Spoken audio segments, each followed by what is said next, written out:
exciting day, OneFized.ph community, and welcome to OneFized.ph podcast. This is Coach JR, the founder of OneFized.ph. And this is Coach Josh, your One Facet admin buddy. In this podcast, we dive deep into the world of PE, sports, fitness, recreation, dance, health, and wellness. Our objective is to empower more people to be engaged in meaningful physical activity through the inspiring stories of our guests. In addition, OneFized.ph is the voice of our profession, mga PE teachers. Absolutely, Coach J. And from this day, we are grateful that another active member of our line accepted the challenge to be with us. For real ba yan, Coach Josh? Yes, Coach JR. So I don't want to take this long. Let's all welcome Sir Jart Resurrection, our One Facet ambassador's head. Wow. Yan. Sige nga. Uy, grabe. Dadami na Hello, coaches. mga Coach Josh, good looking guy natin nakasama, no? Good morning, Sir Jart. Morning, coaches. All And right. So, introduction, Sir Jart, about yourself, no? Kasi alam naman ng mga kasama nating solid na you're always there. But para sa mga kasama natin dyan na bago na manunood ng ating podcast, can you give some introduction about yourself? hello, everyone. I am John Martin Resurrection. So they call me Jart for short, and I am the One Piece Ed National Ambassador. So, I've been the head of Music Arts, Tea and Health Department of University of Perpetual Health System Laguna. And I've been a teacher from Binyan City Science and Technology High School. And I just finished my short uh, teaching experience in the United States, and I am back for good. Well, that's good to hear, no, Coach Josh? Pero True. syempre, kamusta ba maging PE teacher abroad? Can you give us a little bit idea? How was it? How's your experience? Well, of course, it's the same coaches kasi yung ko pa naman din ikaw pa rin yung sabi nga ng professor ko before na ikaw yung best visual aid. So, actually yung turo sa atin ng traditional teaching sa Philippines, very effective siya abroad. And the plus pa yung medyo lesser yung mga gawain. So, medyo lesser din yung as a whole yung experience, yung pagod and whatever and everything. So, but still the same profession, still the same preparation, and still the same respect that you get from your students. Yeah, mukha talagang pang solid Philippines ka, no, Sir Jart. You still go back home kasi mukhang mas masarap talaga, no? At masarap talagang magturo pa rin sa Pilipinas despite of the many challenges. Pero wait lang po kayo dyan, mga taga-subaybay natin dito in this podcast. Don't you know na hindi lang si Sir Jart, of course, galing sa abroad, but we have somebody here, no? Kasama natin all the way from Canada. Coach, Yan. pa dyan in Canada, akala nila nandito ka pa rin. Wala na, Coach. Nang ibang bansa na tayo. Pero still, of course, we're here, Coach JR, no, to, of course, tawag dito, to give back sa ating mga One Fist Ed teachers and sa mga sumasabay sa atin. Kahit nasa ibang bansa tayo, I mean, it's the development of of physical educators in the Philippines continues, no? Through onefised.ph. Yan naman, Coach JR. Siyempre, Coach Josh, no? Ngayon nga, no? If I will just share, no? We are going straight to the fifth year of OneFaceEd.ph, no? Oh, Um, 5 minutes na pala, Coach. Years na by June 12. Araw ng ano tayo, kalayaan, June 12. Parang kailan lang ah. Yeah, and if we're gonna be going back to the work that we've done from the past, I can see that tayo naman ay nakapag-ambag, no, ng makabuluhan sa ating community. And that's why, until now, our programs and activities, there are season na active tayo, but tuloy-tuloy lang, no? Yeah, hopefully, yung mga binibigay natin daily sa ating mga kasama sa linya sa PE, sports, no, dito sa Pilipinas, helping them one way or another. True, Siguro, true. Sir Chart, matanong ko, no? just to give idea, Yes, coach. paano meet si Juan Fised? Ano bang naging storya natin doon? Bakit tayo nagkaroon ng engagement? Well, coach, nung pandemic kasi, di ba po, lahat tayo ay nasa online, ang teaching, yung modality natin ay nasa online. What I mean is online at asynchronous and asynchronous. So, doon nag-start pati yung mga webinars. Kasi parang, sino magte-train sa amin? Kasi parang even our schools we're not, I mean, half prepared. Yung, sige, mag-start tayo this year, pero parang kami, tapos, di ba, dapat may nagre-retool tayo, syempre, hindi tayo pwede mag-open ng school. Pero, so, of all, I mean, syempre magkakasama kami ng mga teachers sa school. Pero the only, di ba, only major na merong biglang may nagtuturo online ay One Piece Ed. The rest of the teachers from other disciplines ay wala. Parang they are all may turo, uwi, ganyan, wala. Ay ako parang a-attend pa ako ng, ng training, meron pa ako pag vacant ko, kaya pupunta ako ng school kapag weekend, mag-a-attend ako ng webinar na every week ba halos ko yung coach, tama ba? Ang dami na nun eh. So yun Yes. yung, doon nag-start po yun, coach, yung biglang mayroong One Fist Ed dun sa time na parang hindi mo alam, very uncertain lahat. Yeah. Coach Josh, naalala mo ba kung anong episode ni Sir Jart when he accepted the challenge? Alam ko, chroma. From Again, what's the topic regarding that? That's leveraging chroma, ay, ano nga ba yung green screen, coach? Pag green screen. Yung simpleng green screen, talagang maraming nangangailangan yan during the pandemic, di ba? Kasi syempre, yung mga background at home, di ba? Syempre, malaking tulong yon. And I believe pangalawa ka, Sir Jart, or pangatlo ka na episode ng OneFiset.ph. Coach Josh, naalala mo ba yung moment nung binanggit ko sa itong idea ko na to? Did you remember? Oo, oo, coach, na alalang-alala ko yan during pandemic na ako. Bilang ano lang yan, nag-pop up siya bigla na parang, okay, let's do this. Na parang, I think, ano yan eh, nagbunga rin yan, coach, sa knowing that all the trainings that was given to teachers are not all sa PE teachers. Very limited ang PE during that time. Tapos, it's pandemic, no? So, parang wala talaga eh.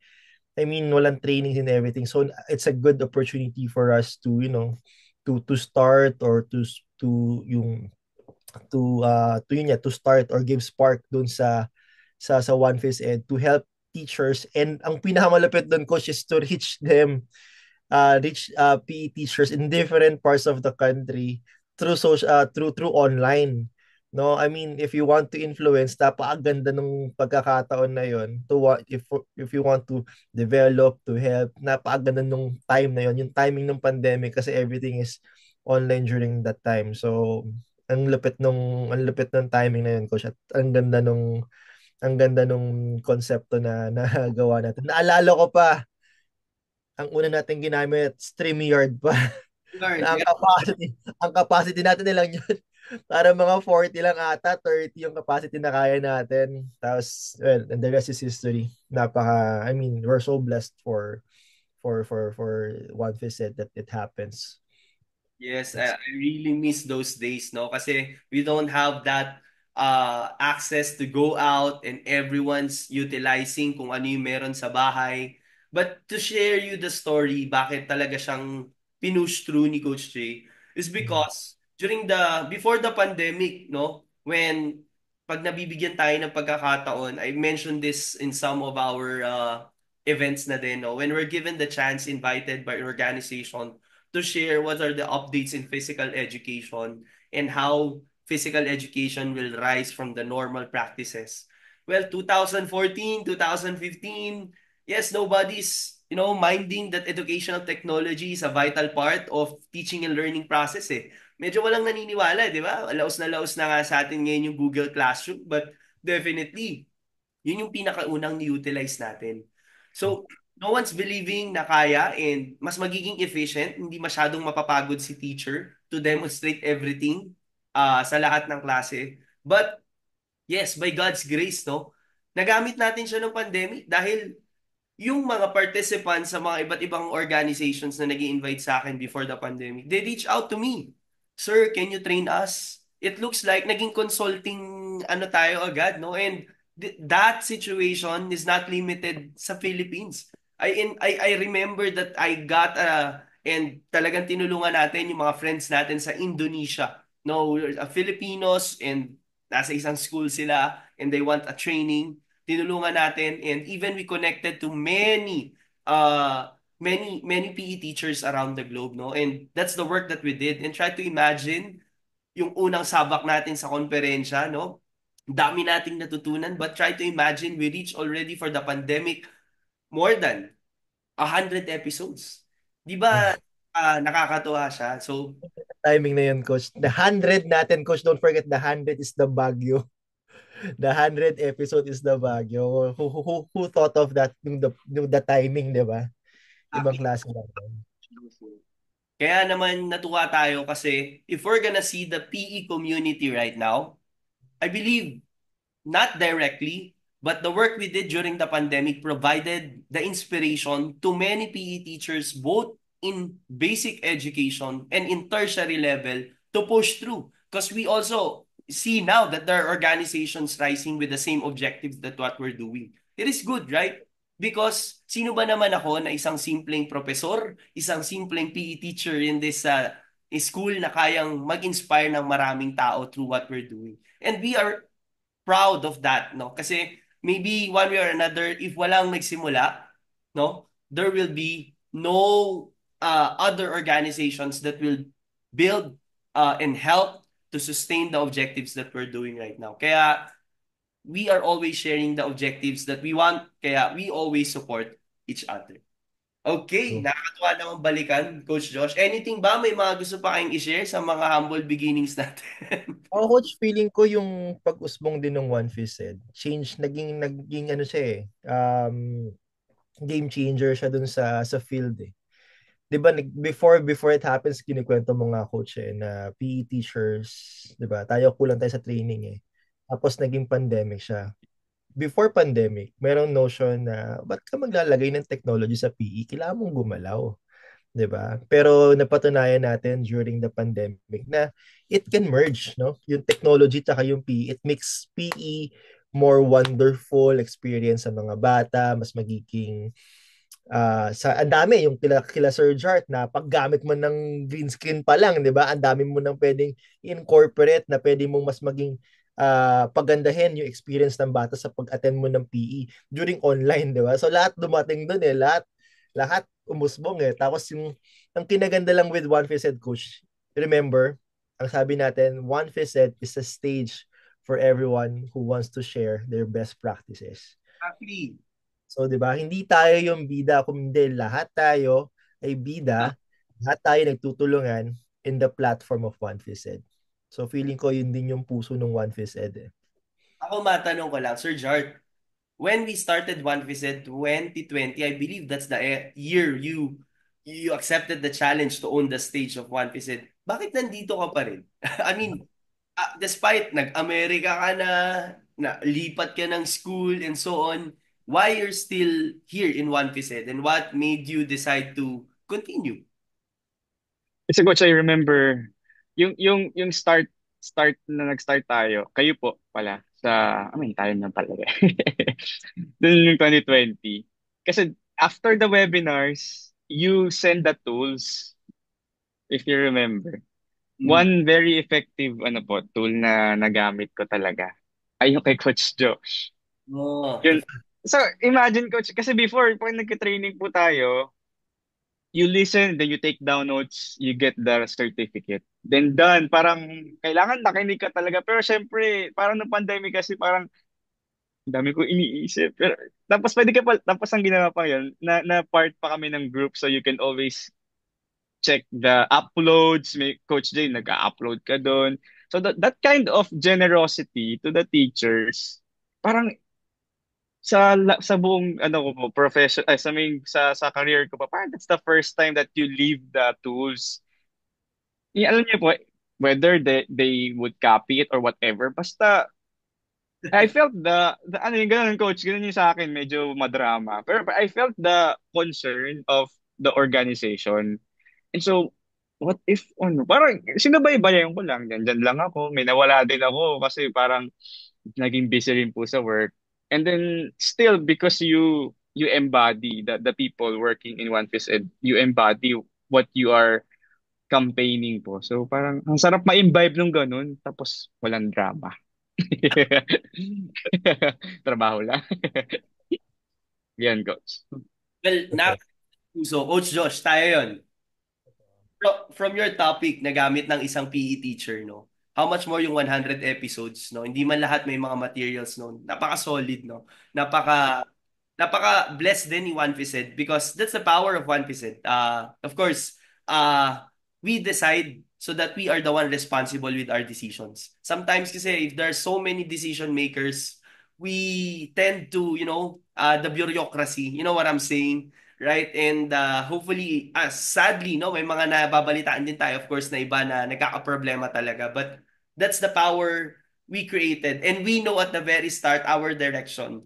Kapag binuksan ko yung isang folder sa drive ni Juan Pised, it reminds me that this is us and this is our direction. So whatever we do, we focus on what we do, and we are happy with what this work can make impact sa mas marami pa nating mga kasama. Kaya, well, nakakatuwang marinig, no, Coach Josh, na mismo sa ating kasama ngayon dito na nagamit niya yung ating mga hindi basta-basta ha, Jart, paghahanda ng isang episode sa totoo lang, no? Oh, yan.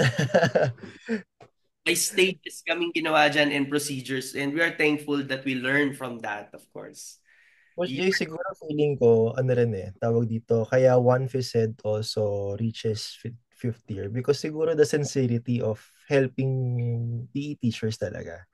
Alam mo yun, yung puso to serve and yung puso para sa field mo, sa craft mo, to na hindi lang ikaw, to for So, everyone, to lift everybody, to change the mindset of PE in the country na parang sa tingin natin PE lang yan. Pero ngayon nagbabago na siya eh.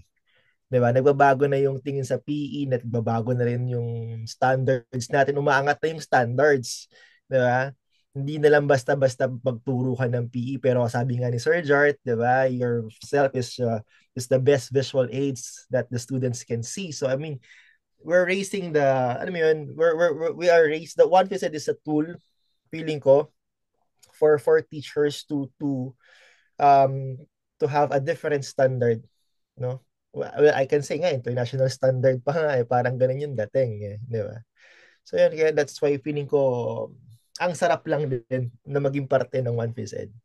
Kasi very sincere yung vision mo at saka yung mission ay very clear na eto, tutulong tayo. Kahit nasaan tayong bansa ngayon, kung na tayo sa ibang bansa, babalik tayo. Tutulong tayo. Kasi, again, at the end of the day, the love of the craft, feeling ko yun yung meron yung One Face Ed eh. Di ba? So, yun, coach. let's tayo na sa One Vised, no, sa ating 5 taon. May mga pumasok, pero may Yep. mga umalis din dahil may iba silang pagkakaabalahan sa buhay. Pero ah blessed tayo na sa 5 taon na nagdaan at marireach na natin yung magiging 5 taon natin by June 12, no? Naging matatag at naging puntahan pa rin ng marami nating mga kabaro sa PE, sports, no? Ang One Piece sa dami nating mga napakilala na sports, nabigyan ng pagkakataon ng mga types of dances, recreational activities. At nakakatuwa, no? Na sila ay nagpo-flourish, no? Ngayon sa ating profession. That's why mission accomplished tayo dyan. Kaya ituloy natin tong ating podcast. Yeah. Marami kayong ma-inspire. Okay. Well, itong next, no? Na-miss to ni Sir Jark kasi nasa US pa siya. Na-miss din ni Coach Josh. Oo, Pero kasi lahat alis na ako ngayon. galing sa kanya, no? Yung 2024 National Physical Education National Physical Education Convention natin sa Puerto Princesa City, Palawan. Gusto ko lang siyang include just to make a big shout out to Palawan State University, headed by, of course, Sir Vince Esguera. Congratulations, no? Kakatapos lang ng kanilang overall champion talaga, no? Beyond excellence talaga, no? Ang PSU sa katatapos lang na strasok nila. Kasi nakita natin yung genuine love ng ng isang team. Parang nung ginagawa ko yung ating program, naramdaman ko na yung PSU PE, no, they have differences, no? Pero pag ginawa yung isang event, makikita mo yung puso ng bawat isa kahit all our volunteers, we see na talagang nagbigay sila ng oras at panahon beyond their capability, no? Kaya naman isang pagbate, no, sa Palawan State University Physical Education Department Sports Office din, no, sa success ng 2024 NPEC. Kaya abangan na lang natin yung 2025. Yun, saan kaya next? Saan kaya yun makaka-attend na ako? Syempre, Sir Jart, no? Okay, sige, dito na tayo. Kasi wala pa talaga tayong invitadong guest, no, ngayon. Kaya parang setting the tone lang na muna tayo, no? And I Coach, ito lang, ma-add ko lang muna. Wait, so, Tawag ito, balikan mo natin yung conference kasi ito talaga gusto ko ito maging transparent sa One Fist at sa mga nanonood sa atin, di ba? I mean, yung conferences na yan, napakalaking achievement yan. Pero again, sa mga nanonood no ng podcast nito or sa mga nakikinig, I mean, hindi namin marireach yung ganong klase ng service nung meron sa Palawan at meron sa Subel kung hindi namin naranasan lahat ng pagkakamali namin sa Baguio. Di ba? It's a learning experience yung Baguio. Madaming na alam namin, maraming mga nadismaya, pero ganun talaga, di ba? I mean, parte yan eh. Parte yan at lahat yun natutunan namin. So, Coach J, alam natin yan, pagdating nung Muntinlupa, Lasal Conferences, ang saya nun. Lalo na nagpalaon, wala ako nun, pero as what Coach J said, tsaka yung mga sumama, it's the smoothest conference ever. yeah. Diba? So it builds up, no? So ganoon din ang One Piece said, hindi tayo perpekto. We try to learn and we try to give the best as we can sa mga susunod na mga conferences natin. So lahat ng mga suggestions ninyo, talagang inaaral namin at talagang pinakikinggan namin to serve you back, di ba? Sa mga conferences natin. Which is now, sa Palawan, talagang with the partnership nga sa PSU, na napakagandang institution with Sir Vince, talagang I mean, we give as so far yun yung pinaka smoothest na conference. Pero again, that's One Fish said.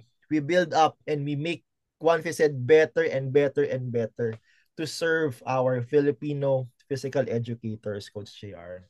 Lang ako kay Sir Jart. Sir Jart, ano ba Yes, napansin coach. ng Confident Conference? Coach, ulit po. Ano yung kakaibang, sa'yo lang, personal, walang mali, walang tama. Ano yung napapansin mong kakaiba pag One Physed Conference compare sa mga ibang educational conferences? Coach, parang well-rounded yung yung atake. Hindi lang nagpo-focus dun sa pedagogy or sa ganun side sa teaching profession, sa lahat. So, sa lahat ng pwedeng gawin, ang daming gagawin ng physical educator. Iba po, parang sa usual trainings na meron po tayo na ino-offer ng mga schools and other orgs na naatinan na rin natin. Parang sa isang side lang nagpo-focus. Pero since it's national convention, talagang yung parang celebration siya ng lahat na pwedeng gawin ng physical educator. So, yun po yung pinaka gusto ko. Yung kahit hindi ako dancer, for example po, pero grabe yung hataw ng mga teachers. Lahat talaga yung get that kind of energy. So talagang maano ka na kahit na you are on your like your 30, syempre parang there are other younger teachers na parang sa pagbalik mo sa school, pwedeng sila yung humahak. Pero meron ka pa pala ibubuga. Yun yung na-feel ko po, coach, na kapag tinatouch natin lahat ng pwedeng gawin ng teacher, na boost pa yung confidence nila, even when they are in their senior years. Meron po tayo, di ba po, mga participants na talagang mga senior professors na or teachers sa kanilang mga schools. But they're so game, talagang talo pa nila ako. Kasi ganun po eh. Na-touch natin lahat. So, I really like that and that's why I'm here po. Yung ganong klaseng spirit. Yes, natumbok ni Sir Jart yung gusto kong thought na mabuo sa atin. No? Extraordinary talaga yung atake natin sa conference natin, sa convention natin. Kasi we are, we already experienced the conventional approach sa mga ganitong klaseng activity. But when we're conceptualizing, we're always thinking about, we are there to have fun. Kasi sabi natin, when we teach things in a fun way, in an exciting way, in an engaging way, definitely we achieve learning, right? And isa pa, Coach Josh at Sir Jart, if you're gonna see yung sa Palawan, tumpak na tumpak yung sinabi mo. You know why? Because yung ilan sa mga winners natin yung dance craze. We always have the dance craze, no? No, shout out to Miss Abby Martinez, no? Na talaga nagko-compose ng ating dance craze. Hindi lahat mga bagets ang winner. Grabe. Yung ating mga season teacher at talaga nga naman. And they are not teachers in let's say highly urbanized places in the country. Some of them are in rural state universities around the country. Kaya super solid. Kaya sobrang na-enjoy ko yun. Kaya whatever's good, I think we need to continue that because that's how One Piece is known in our community and that's what we're gonna be continuing. All right. Right. Okay. Coach, so shout out lang ako sa mga ambassadors na nag-serve during the National PE Convention po. So, thank you po kasi wala po halos lahat ng ambassador. So, thank you Sir Mark. Uh, yan, led by Sir Mark Dalipe. Yes, napakalaking tulong ng ating mga ambassadors talaga, lalo na sa Baguio. Talaga sobra tayo nagte-thanks sa kanila for the effort that they did. Sige, no, malapit na rin tayo mag-end but of course, since we are back in the podcast, we would like to inform the community that of course, there's so many activities ongoing right now, but aside from that, we're gonna be informing the community with the direction of OnePZ.ph and what are the activities, exciting activities that we're gonna be doing, creating for you guys. No, so siguro mga updates, of course, we know no Coach Josh yung DepEd lower meets no ongoing na yan, and of course busy yung ating mga teachers but of course good luck sa kanilang mga games no all the way kung maka-reach man sila sa palarong pambansa and of course sabi ko nga rin congratulations sa kakatapos lang na Strasuk no overall champion natin ang Palawan State University and eto na this is the exciting part of course what will happen to 2025 no kasi ganyan natin lagi ang ating kalendaryo nagsisimula sa January hanggang Desyembre yan ang ating cycle no so we are happy to say, number one, that the podcast will be a regular activity na ng OnePZ.ph. We're gonna be featuring stories, no? Dito sa ating page, no? OnePZ.ph podcast. And we're, of course, yung mga webinars, may mga nagme-message na rin kasi sa atin na mga gustong i-feature yung kanilang mga physical activities, sports, recreation, dance on the stage. Para sa inyo po yan. By this November, in preparation for 2025, Sir Jart, of course, you're there. We're gonna be opening the call for 2025 ambassador. But wait, Coach Josh, not only the Philippines, dahil naka-receive na tayo ng mga requests, even in Northern America, Southern America, Middle East, and let's see kung meron tayo sa Europe. Asia, of course, marami tayo dyan. So, we're gonna be mobilizing our ambassadors, no? Para yung mga kasama natin sa PE na Filipino dyan, or kahit man mga foreigner can benefit from our activities, they can be engaged with us. Together with that, Sir Jart, no? And Coach Josh, yung ating call for partner organizations. Coach Josh, may mga naalala ka ba mga partner organizations natin? No? We're gonna reconnect with them. Yes, yes, yes, coach. Madami-dami yan. So, let's talk to them again. Yes, no, ang dami. Actually, napakarami nating sa 100 episodes, ang dami organizations doon, no? Na i-jive natin sa ating mga activities para makilala yung kanila activities. Another thing, by this December, ito na, no? Isang national coach we're gonna have a karate seminar. webinar because karate is now a demo sport. So one step ahead na siya in palarong pambansa before being a regular sport. So this coach, no, papakilala natin soon, would like to inform the PE community with the opportunities being a karate coach or technical official in preparation for palarong pambansa. And isa pa, we're working also on yung sport na love ni Coach JR, yung floorball as an exhibition sport in palarong pambansa by 2025. And of course, mga partners natin, no, since we are also a training development and consulting agency, right? We're gonna have reconnect with our consultants, no? Because we believe that experts, no, we can provide better opportunities sa ating community. Therefore, we're gonna be reconnecting with them. And motivated ka ba every day, Sir Jart? Of course, coach. Yan. Minsan hindi. Pero pero most of the time, yes. Alam ko na yung sikreto ni Sir Jart. Ano, coach? Ano po, coach? Nabasa niya yung daily quotes ni Juan Pised. Yes. Tama. Oo nga, oo nga. Galing mo talaga, Coach Josh. Ang dami mong inspirational quotes, no? May bago silang aabangan, coach. Ay, oo nga. What quotes ba yun? Alright. Ang dami Oo. ating creativity, no? No? So, definitely, we're gonna be continuing to engage with our community through tips, no? One said knows, motivational quotes, and so on. You can share this also sa inyong mga faculty or mga classmates, yung mga pre-service teachers pa natin para of course a daily kick of motivation. And webinars, no? We're gonna resuming health and wellness, sports, dance, recreation, research, and academic.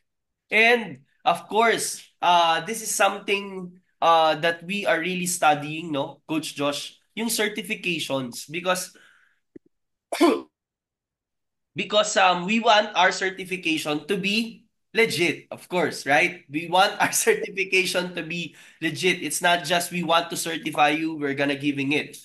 Beware of our community dahil sabi nga namin, onefised.ph is the voice of our community. And we don't like our community to be jeopardized, no, for any certifications not in a sanction with the authorized governing body. Take note of that, no? Mga kaibigan namin kay lahat, that's why we're concerned because there's so many certifications online. But take note that only those who have patent of that certification, registered patent, is the one who can offer the certification.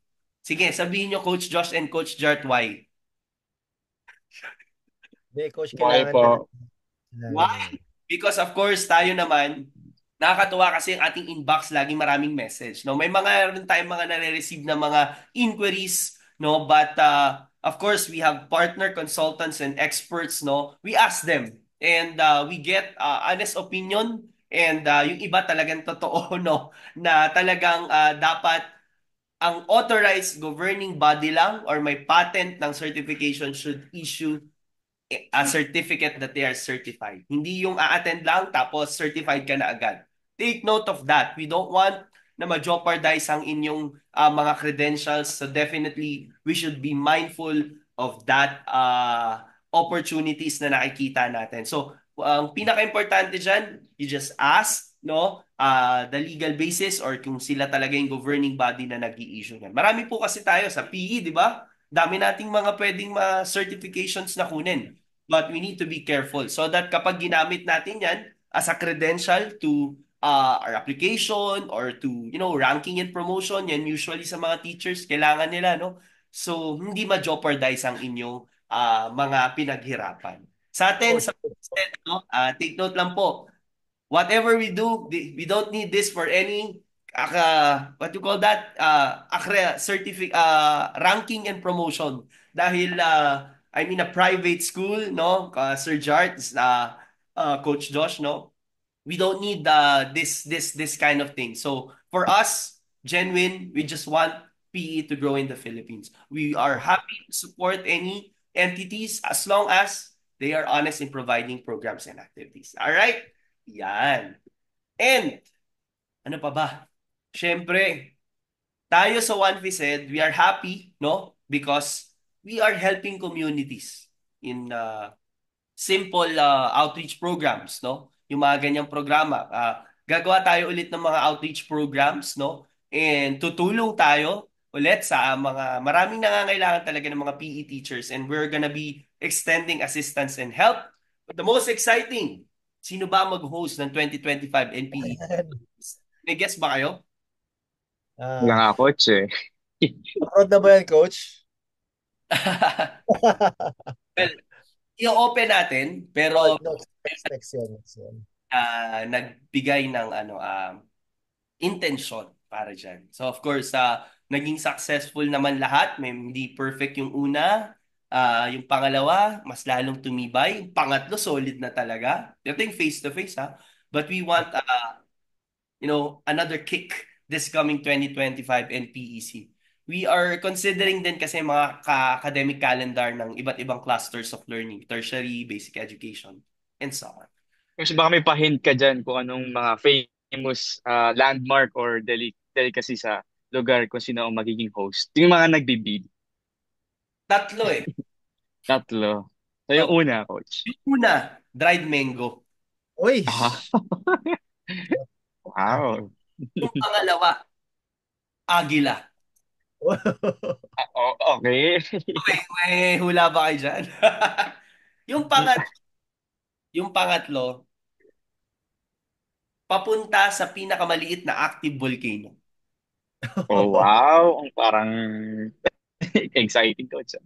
So we're gonna be announcing naman kapag na-finalize na natin. Kasi ang dami nasasayangan guys na mga kasama natin. Minsan di sila naka-join kasi of course may mga ganito conflict sa schedule and so on. So yun. And alam nyo yung pinaka-excited ako. One Phys will be giving trainings with CPD points for free to our fellow PE teachers. Wow. Wow. Ako kasi hindi naman basehan lagi yung CPD points no for to attend no, but for me at least once a year we give that as a simple token of thanks to our community no. True. With that game, Yay. 'di ba? Yan ang ano natin. No. Marami kasing ano rin dyan, concern dyan sa CPD na yan, no? If, kung pwede nga wala eh. Pero of course, nasa mandato ng gobyerno yan at ng agency na namamahala. So, ayun, no? So, para na rin may idea sila, quarter 1, health, wellness, recreation, quarter 2, research and academics, quarter 3 of 2025, sports, and 2025, fourth quarter will be dance. Yan. So, ganyan natin nahahatiin. Babalik lang tayo sa cycle natin. Para, of course, may tema-tema tayo. Pero, Coach Josh, di ba meron pa tayong isang surprise sa ating mga active members, di ba? I believe, ayusin ang website. Ayusin natin yan, coach. At Oh. yung mga sessions natin na may kopya pa tayo, we're gonna post it there so that they can on their own pace and they generate their own certificates, right? If they want. So, yun po yung ating mga i-re-review. Okay. Akala ko, coach, magpapadala si Coach Josh ng maple syrup. Naman, Canadian Yung bacon. totoo, yung legit. Sarap. Soon, soon. Yeah. So, yeah, definitely that will be the chunk of our activities. So, the strategy is to recommit, get affirmation sa ating mga partners. If they will be ready for 2025, then after that, we're gonna push through with all the programs and activities set. And Coach Josh, kahit na sa um, Canada ka, tuloy-tuloy lang tayo. Ikaw ang ating Coach. video masters. And si Sir Jack. Online na tayo eh. Yan. Okay. Anything else that you would like to add? Let's break the limits. Okay. You know, uh, this is it. Hindi naman talaga tayo super formal. We just want to make it casual because alam mo, gusto natin tong ginagawa natin na habang nagbabiyahe, pinapakinggan ng mga teachers, right? Mga service PE teachers, no? And that's what we want to extend the impact of our network. So, para naman tuloy-tuloy na makasama natin sila at updated sila. Of course, we are inviting everyone to like and follow our official Facebook page. That is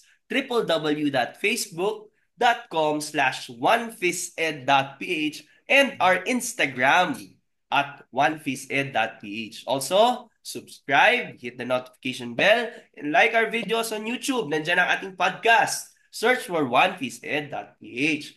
Take note that we use our YouTube channel to stream our regular podcast episodes. So, sa YouTube, pero ipopost na rin natin sa ating mga social media channels.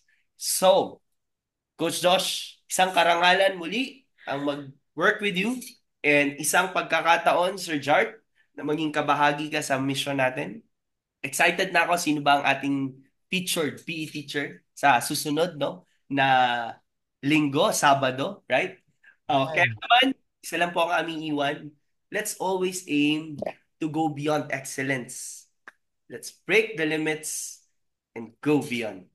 Sarap sa pakinggan pag sinasabi ko kasi napakadaming beses kong binanggit yan at the end of every webinar na ginawa natin in podcast. Once again, this is Coach JR I'm Coach Josh. I'm Sir And Jart. saying, let's break the Let's limit. break the limits. go Go beyond. beyond. Bye. See you next episode, everyone. Bye. Bye.